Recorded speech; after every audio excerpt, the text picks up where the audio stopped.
On June 28, 2008, a 17-year-old boy named Asia Ferguson climbed over multiple fences and warning signs at Six Flags over Georgia in an attempt to retrieve a hat he had lost on the Batman, the ride roller coaster. While in a restricted area beneath the coaster, he was struck and killed by the legs of riders on the moving train. This tragic incident is a stark reminder of why theme park safety rules exist and why ignoring them can have fatal consequences. This is the story of what happened at Six Flags over Georgia in 2008. Six Flags over Georgia is a major theme park located in Austell, Georgia, just outside Atlanta. Opened in 1967, it's one of the most popular amusement parks in the southeastern United States, attracting millions of visitors every year. The park features dozens of rides, from family-friendly attractions to extreme thrill rides. Batman. The ride is one of the park's signature roller coasters. It's an inverted coaster, meaning the track is above the riders, and the seats hang below. Your feet dangle freely as you're whipped through loops, corkscrews, and other inversions at speeds up to 50 miles per hour. It's an intense, thrilling experience, and it's also one of the most popular rides in the park. The inverted design means that riders' legs hang down and swing outward during the ride, especially during turns and inversion. Because of this, there are strict safety zones around the track. The area beneath and around the coaster is fenced off and clearly marked as restricted. No one is allowed in these zones while the ride is operating, and for good reason. June 28, 2008, was a busy summer Saturday at Six Flags over Georgia. The park was packed with families and groups of teenagers enjoying the warm weather and the rides. Batman, the ride, had long lines all day, with people waiting 45 minutes or more for their turn. Asia Ferguson, a 17-year-old from Columbia, South Carolina, was at the park with his youth group from his church. He and his friends had been enjoying the rides throughout the day.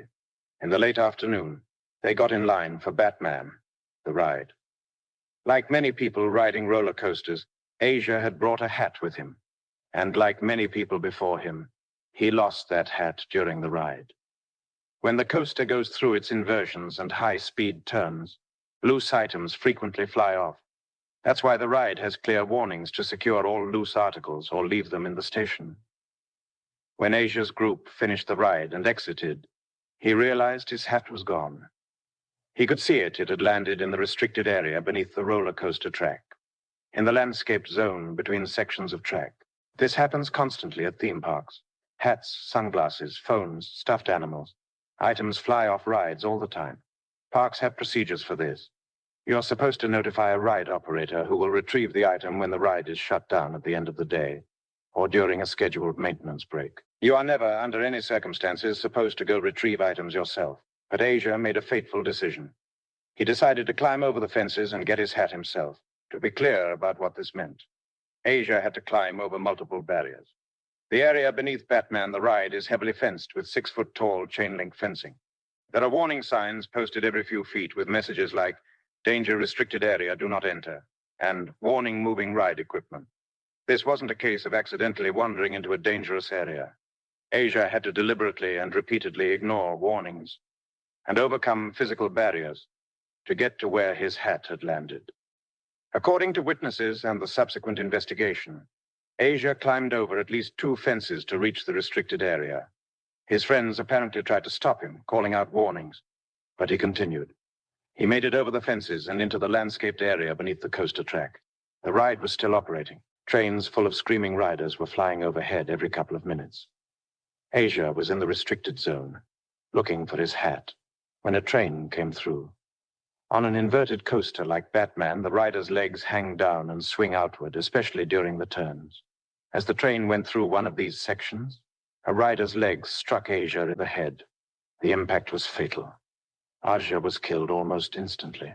The riders on the train felt the impact, but didn't immediately understand what had happened. Some thought they had hit a tree branch or debris. When the train returned to the station and stopped, ride operators noticed something was wrong. Emergency protocols were immediately activated. The ride was shut down. Park security and medical personnel were called. 911 was contacted. When responders reached the restricted area, they found Asia's body beneath the track. The park was not evacuated. But Batman, the ride was closed for the rest of the day and during the investigation. Other guests were largely unaware of what had happened, until news began to spread through the park, and later through media reports. Asia's youth group and church community were devastated. A 17-year-old boy had left for a fun day at an amusement park and never came home. His family received the worst phone call any parent can get. The investigation began immediately. Six Flags cooperated fully with local police and state safety inspectors. Witnesses were interviewed. Security camera footage was reviewed. The ride itself was inspected. The findings were clear and unambiguous. The ride had been operating normally and safely. All safety systems were functioning properly. The fencing and warning signs were in place and clearly visible. Asia's death was not caused by any mechanical failure or park negligence. Asia had deliberately climbed over multiple safety barriers and entered a clearly marked restricted area while the ride was operating. His death was ruled accidental, but it was entirely preventable. If he had followed the rules, if he had simply asked a ride operator to retrieve his hat, he would still be alive. No criminal charges were filed. The park was not found liable. The investigation concluded that Six Flags Over Georgia had met or exceeded all safety requirements and had properly marked and fenced the dangerous areas. But that didn't make the tragedy any less painful for Asia's family and community. The incident sparked intense discussion about theme park safety, personal responsibility, and whether parks could or should do more to prevent people from entering restricted areas. Some argued that the fences should be higher, that there should be more barriers, that parks should do more to prevent people from making dangerous decisions. Six Flags and other parks responded by reviewing their signage and barriers, though the general consensus in the industry was that the existing safety measures were adequate if people followed the rules. Others pointed out that you cannot completely protect people from their own decisions. The warnings were clear. The barriers were substantial. Asia had to work to get into that restricted area. At some point, personal responsibility has to factor into the equation. Theme parks are generally very safe. Serious injuries and deaths are extremely rare, especially given the millions of people who visit parks every year. When fatalities do occur, they're almost always the result of either pre-existing medical conditions, like heart attacks, or people violating safety rules. The ride incident falls into that second category. The ride itself was perfectly safe. The park had taken appropriate precautions. But those precautions only work if people respect them. This wasn't the only incident involving someone entering a restricted area at a Six Flags park. In 2002, a groundskeeper at Six Flags Over Georgia was struck and killed by the Batman ride while he was in a restricted area during operating hours, though in his case, there were questions about whether proper safety protocols for employees working near active rides had been followed. And sadly, similar incidents have occurred at other parks. In 2007, a 14-year-old girl at Six Flags Kentucky Kingdom had her feet severed when a cable on the Superman Tower of Power ride snapped, so that was a mechanical failure, not someone entering a restricted area. The point is that theme park safety is taken seriously, but accidents can happen, especially when people don't follow the rules. After Asia's death, Six Flags Over Georgia added additional signage around Batman, the ride, and other coasters. They increased employee training on how to handle guests who ask about lost items. They reinforced the message. If you lose something on a ride, tell an employee. Do not try to retrieve it yourself, ever. Most theme parks now have specific procedures and times when ride operators will go into restricted areas to retrieve lost items. Some parks have even installed nets or catch baskets in common drop zones beneath rides to make retrieving items easier and safer. But the fundamental message remains the same. Restricted areas are restricted for a reason. If you enter them while a ride is operating, you are risking your life. For Asia's family, friends, and church community, the loss was profound. A young man with his whole life ahead of him was gone because of a split-second decision to climb a fence for a hat. A replaceable item cost him his life. His family established a scholarship fund in his memory.